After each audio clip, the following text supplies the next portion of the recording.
नमस्कार।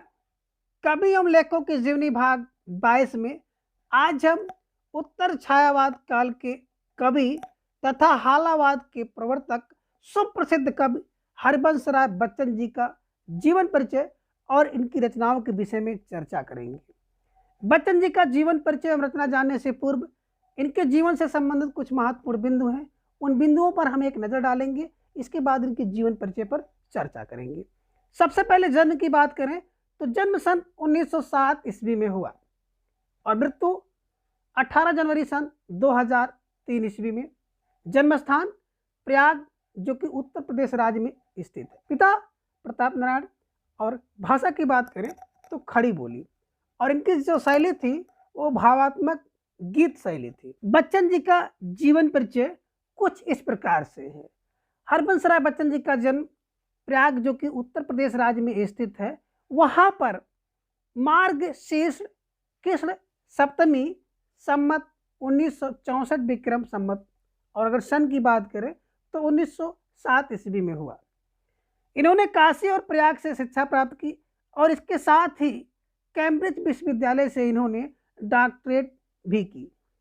कुछ समय प्रयाग विश्वविद्यालय में अध्यापक रहे, या आप कह सकते हैं कि इन्होंने प्रयाग विश्वविद्यालय में अध्यापन कार्य किया और उसके बाद दिल्ली स्थित विदेश मंत्रालय में कार्य किया और वहीं से अवकाश ग्रहण किया। बच्चन जी उत्तर छायावादी काल के आस्थावादी कवि थे। इनकी कविताओं में मानवीय भावनाओं की सामान्य एवं स्वाभाविक जो है अभिव्यक्ति हुई है।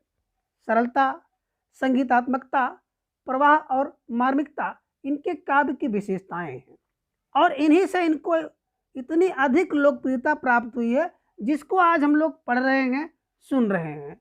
और इस प्रकार 18 जनवरी सन 2003 ईस्वी में बच्चन जी का निधन हो गया।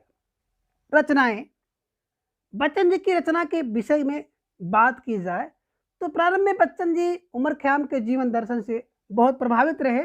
इसी ने इनके जीवन को मस्ती से भर दिया और इनकी प्रमुख कृतियां कुछ इस प्रकार से हैं। मधुशाला, निशा निमंत्रण, प्रणय पत्रिका, मधु कलश, एकांत संगीत, शतरंगड़ी, मिलन यामिनी, बुद्ध का नाच घर, त्रिभंगिमा, आरती और अंगारी तथा जाल समेटा। मधुशाला, मधुबाला, हाला और प्याला को इन्होंने प्रतीक के रूप में स्वीकार किया। बच्चन जी की पहली पत्नी की मृत्यु के बाद घोर विषाद और निराशा ने इनके जीवन को घेर लिया। इसके स्वर हमको निशा निमंत्रण और एकांत संगीत में सुनने को मिलते हैं। इसी समय इनके हृदय की गंभीर वृत्तियों का जो विश्लेषण था वो प्रारंभ हुआ, किंतु शतरंगड़ी में फिर नीट का निर्माण किया गया और जीवन का प्याला एक बार फिर उल्लास और आनंद के आंसू से छलकने लगा। बच्चन जी वास्तव में व्यक्तिवादी कवि रहे। बंगाल का काल तथा इसी प्रकार की अन्य रचनाओं में इन्होंने अपने जीवन के बाहर विस्तृत जनजीवन पर भी दृष्टि डालने का प्रयत्न किया।